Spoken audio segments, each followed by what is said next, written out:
आपका स्वागत है आपके अपने YouTube चैनल महाअध्ययन में। वीडियो को लाइक करें और चैनल को अगर अभी तक सब्सक्राइब नहीं किया है तो सब्सक्राइब करें। आज हम करने जा रहे हैं हमारी छठी कक्षा की साइंस यानी कि विज्ञान की वर्कशीट नंबर 4 और आज हमारी तारीख है 30 सितंबर।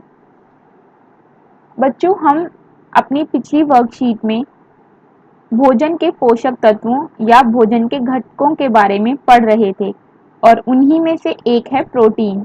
और आज हम प्रोटीन के बारे में कुछ और बातें जानना चाहते हैं।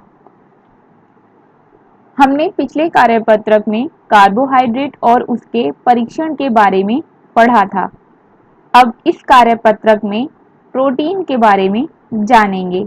आपको याद आ गया होगा, हमने पिछली बार कार्बोहाइड्रेट्स की बात की थी, जिसमें हमने बात की थी कि आलू से, गेहूं से हमें काफ़ी ज़्यादा मात्रा में कार्बोहाइड्रेट मिलता है।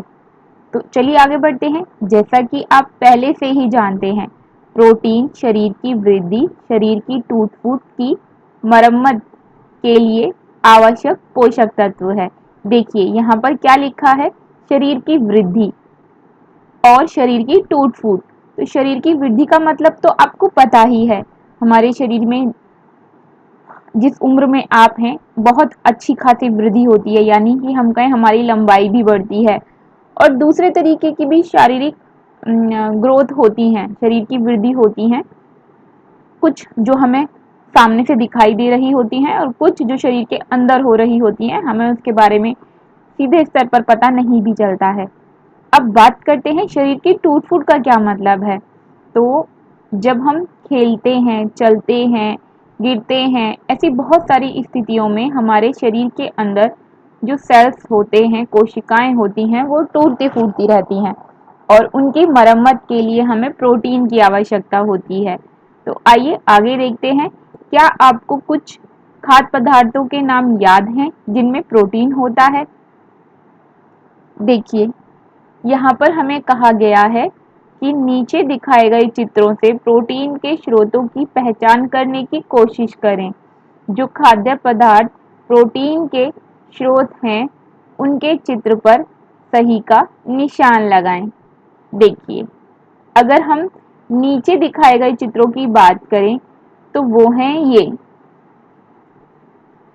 और प्रोटीन के स्रोत हमें दिए गए हैं, यानी कि ये हमें प्रोटीन के जो सबसे अच्छे स्रोत हैं, यानी कि जिनसे हमें सबसे ज़्यादा मात्रा में प्रोटीन मिलता है, यहाँ पर हमें वो नाम बताए गए हैं और वे सभी नाम हैं दूध, मांस, मछली, सेम, पनीर, अंडे की सफ़ेदी, जो अंडे के अंदर वाला हिस्सा होता है, आपने अंडे को देखा ही होगा, अंडे की सफ़ेदी। अगर हम इस चित्र को देखते हैं और इसके आधार पर, प्रोटीन के स्रोतों के आधार पर अगर टिक लगाने की कोशिश करें तो हम यह मानकर चलते हैं कि बोतल में दूध होगा और ये अंडे रखे हैं और ये शायद हम ऐसा समझ सकते हैं कि यह मांस है। तो ये सभी चीज़ें प्रोटीन के अच्छे स्रोत हैं। अगर इस पर टिक लगाने के लिए कहा जाए तो इन सभी पर टिक लगाया जाएगा, लेकिन हो सकता है कि यहाँ पर लिखा है नीचे दिखाए गए चित्र और यहाँ साइड में भी चित्र दिखाए गए हैं, ये बात इन चित्रों की कर रहे हों। तो आइए एक बार इन्हें देख लेते हैं। तो यहाँ पर ऊपर से शुरू करते हैं, पालक। हालांकि हमें जो प्रोटीन के स्रोत बताए गए हैं, इसमें पालक का नाम नहीं है, लेकिन मैं आपको बता दूं कि ऐसी बहुत सारी चीज़ें हैं जिनसे हमें प्रोटीन बहुत ज़्यादा मात्रा में मिलता है और ऐसी भी बहुत सारी चीज़ें हैं जिनसे हमें प्रोटीन सामान्य मात्रा में मिलता है और कुछ चीज़ों से हमें प्रोटीन कम मात्रा में मिलता है। तो ये बात हम किस आधार पर कह रहे हैं, आपको याद होगा, मैंने आपको पिछली वर्कशीट में भी बताया था और मैं एक बार आपको फिर बता देती हूँ। जिन चीज़ों को हम खाते हैं, यानी खाने वाली जो हमारी चीज़ें हैं जिन्हें हम खाद्य पदार्थ कहते हैं, हर किसी खाद्य पदार्थ से हमें एक से ज़्यादा पोषक तत्व मिलते हैं। बस बात इतनी सी होती है कि किसी खाद्य पदार्थ में कोई पोषक तत्व ज़्यादा मात्रा में होता है और कोई दूसरा पोषक तत्व कम। तो अगर हम पालक की बात करें तो पालक से भी हमें ठीक ठाक मात्रा में, यानी अच्छी मात्रा में मिलता है प्रोटीन। और नारियल से भी हमें अच्छी मात्रा में ही प्रोटीन मिलता है। और इसका एक दूसरा एक और उदाहरण है, आपको याद होगा कि हम बहुत सारी एडवर्टाइजमेंट देखते हैं और जिसमें हम देखते हैं नारियल के तेल की एडवर्टाइजमेंट, बालों के लिए बहुत अच्छा। और बालों के लिए आपने एक दूसरी एडवर्टाइजमेंट भी देखी होगी जिसमें शैम्पू में बोलते हैं इसमें प्रोटीन है, ये बालों के लिए अच्छा है, मतलब नारियल में प्रोटीन होता है। अब बात करते हैं यहाँ पर साबुत अनाज के यानी कि गेहूँ। गेहूँ से भी हमें अच्छी मात्रा में प्रोटीन मिलता है। इस चित्र में हमें ये क्लियर नहीं है कि क्या चीज़ है। हम अगर ये मानकर चलें कि ये पनीर है तो पनीर से हमें अच्छी मात्रा में प्रोटीन मिलता है और अंडों से तो प्रोटीन मिलता ही है, ये हमने अभी अभी पढ़ा। अब इसके बाद बची हमारी मूंगफलियाँ। हमारे पास जितने भी मेवे होते हैं, सूखे मेवे जिसे हम कहते हैं, या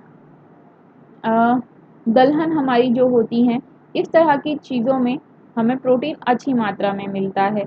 और मूंगफली उन चीज़ों में से एक है जो प्रोटीन की अच्छी स्रोत है। चलिए आगे बढ़ते हैं, आज कुछ और नया सीखते हैं। देखें तो सही, पिछली बार हमने कार्बोहाइड्रेट की पहचान करने का एक तरीका निकाला था जिसमें हमने देखा था कि परीक्षण करने के बाद हमारे आलू में काला या नीला रंग आ जाता है। आज हम देखते हैं कि आज हम अगर किसी चीज़ में प्रोटीन की मात्रा जानना चाहते हैं तो ये हम कैसे जानेंगे। तो यहाँ पर एक अच्छा सा प्रयोग दिया गया है, तो वो प्रयोग क्या है चलिए पढ़ते हैं। परख नली में थोड़ी सी मात्रा में खाद्य पदार्थ लेना, यानी खाने वाली चीज़, जो जिस भी चीज़ में आप ये देखना चाहते हैं प्रोटीन है कि नहीं वो लेना है। और परख नली, यहाँ पर एक शब्द का इस्तेमाल किया। तो परख नली क्या होती है, देखिए आप इस चित्र में नीचे की तरफ यहाँ पर देखिए, ये यहाँ पर एक देख रहे हैं, ये परख नली है। और यहाँ पर तो ये चित्र से थोड़ा ढक गई है, ये थोड़ी लंबी होती है। परख नली छोटी बड़ी कैसी भी हो सकती है, पर परख नली ऐसी होती है। आगे बढ़े, हमने परख नली ली, उसमें खाद्य पदार्थ डाला और उसमें कुछ बूंदे पानी की डाली और उसके बाद हमें उसमें डालना है कॉपर सल्फेट विलयन की 2 बूंदें और कास्टिक सोडा विलयन की 10 बूंदें। अब आप कहेंगे कि कॉपर सल्फेट और कास्टिक सोडा विलयन क्या है, तो आप अपनी आगे आने वाली कक्षाओं में इनके बारे में विस्तार से पढ़ेंगे, लेकिन अभी आपके लिए मैं बता दूं कि ये सभी रासायनिक पदार्थ हैं। तो आइए आगे बढ़ते हैं। ऐसा करने के बाद हम देखते हैं, इसे अच्छे से हिलाकर कुछ मिनटों के लिए रखकर छोड़ेंगे और उसके बाद पाएंगे कि रंग बैंगनी हो जाता है। अगर रंग बैंगनी हो जाता है तो इसका मतलब उस चीज़ में प्रोटीन की मात्रा थी, प्रोटीन की उपस्थिति थी, यानी प्रोटीन मौजूद था। और अगर वो बैंगनी रंग का नहीं होता है तो प्रोटीन नहीं था। अब प्रोटीन के कार्य जो कि हम पहले भी पढ़ चुके हैं, एक बार फिर से पढ़ लेते हैं। प्रोटीन शरीर की वृद्धि और शरीर की टूट फूट की मरम्मत के लिए आवश्यक है। और मैंने अभी अभी आपको बताया शरीर की टूट फूट का क्या मतलब है, जो चोट हमें ऊपर से लगती हैं वो भी, और जो अंदर अंदर हमारे शरीर के अंदर सेल वगैरह टूटते हैं, सेल का मतलब कोशिकाएं टूटती हैं, उन सब के लिए भी, और कुछ दूसरी तरह की मरम्मत के लिए भी। तो चलिए देखें आज हमने क्या सीखा। हमसे पूछा गया है पहला सवाल जिसमें हमसे ये कहा गया है प्रोटीन की अधिकता वाले 2 भोज्य पदार्थ बताने हैं। तो वो पदार्थ बताने हैं जिसमें प्रोटीन ज़्यादा, सबसे ज़्यादा मात्रा में मिलता है। तो उन 2 चीज़ों के नाम हैं दूध और अंडा। उसके बाद दूसरा सवाल इन्होंने हमसे पूछा है कि 2 स्रोत बता दीजिए प्रोटीन के। तो 2 स्रोत मतलब किन चीज़ों से, ऐसी कौन सी 2 चीज़ें हैं जिन जो उसका ज़रिया है, जिसके ज़रिए से हमें प्रोटीन मिलता है। तो दालों से हमें प्रोटीन मिलता है और मछली से भी हमें प्रोटीन मिलता है। वैसे अगर आप चाहते तो ऊपर वाला आंसर जो हमने पहले में दिया है वो अगर हम दूसरे में भी देंगे तो वो भी हमारा ठीक होगा, लेकिन हमने कुछ अलग लिखने की कोशिश की है। चलिए आगे बढ़ते हैं तीसरे सवाल की ओर। तीसरे सवाल में इन्होंने हमसे कहा है उस रासायनिक पदार्थ का नाम बताना है जिससे हम प्रोटीन की जांच करते हैं। तो अभी अभी हमने पढ़ा था कि हम 2 रासायनिक पदार्थों का इस्तेमाल करते हैं, और पहला है हमारा कॉपर सल्फेट विलयन जिसकी हम 2 बूंदों का इस्तेमाल करते हैं, तो कास्टिक सोडा की 10 बूंदों का इस्तेमाल करते हैं। अब आगे बढ़ें। चौथा प्रश्न है हमारा, प्रोटीन का सेवन अनुचित मात्रा में करने से हमारे शारीरिक तंत्र में क्या होगा। तो हमने पढ़ा ही कि प्रोटीन की उचित मात्रा हमें इसलिए चाहिए ताकि हमारे शरीर की सही से वृद्धि हो सके और हमारे शरीर में होने वाली टूट फूट की अच्छे से मरम्मत हो सके, ताकि हम स्वस्थ रह सके। तो अगर हम प्रोटीन का अनुचित मात्रा में सेवन करेंगे या सही मात्रा में हमें प्रोटीन नहीं मिलेगा तो हमारे शरीर के अंदर वृद्धि और टूट फूट की मरम्मत दोनों ही प्रभावित होंगी या फिर ये दोनों ही काम नहीं हो सकेंगे। तो आगे बढ़ते हैं। यहाँ पर मैं एक बात बोलूँगी, जो बच्चे अपने खाने पीने पर ध्यान नहीं देते, इन सब चीज़ों से बचते हैं, जैसे कि दूध, दालें, हो सकता है कुछ बच्चे वेजिटेरियन हो, नॉनवेज ना खाते हों, तो भी हमें बहुत सारे वेजिटेरियन चीज़ें हैं जिनसे अच्छी मात्रा में प्रोटीन मिलता है। तो अगर आप अपने खाने पर ध्यान नहीं देते हैं तो फटाफट से देना शुरू कीजिए ताकि आप जल्दी जल्दी लंबे हो जाएं। चलिए बढ़ते हैं अपने पांचवें प्रश्न की ओर। यदि आप प्रतिदिन मांस और अंडे की सफेदी खाते हैं तो क्या आपको इन भोज्य पदार्थों से अन्य पोषक तत्व प्राप्त होंगे। देखिए, आज फिर मैंने आपको ये बात बताई थी कि हम अगर कोई भी चीज़ खाते हैं तो हमें उससे सिर्फ एक पोषक तत्व नहीं मिलता, उससे हमें एक से ज़्यादा पोषक तत्व मिलते हैं। तो अगर मांस और अंडे की सफेदी कोई भी व्यक्ति खाता है तो उसे प्रोटीन के अलावा भी और पोषक तत्व मिलेंगे।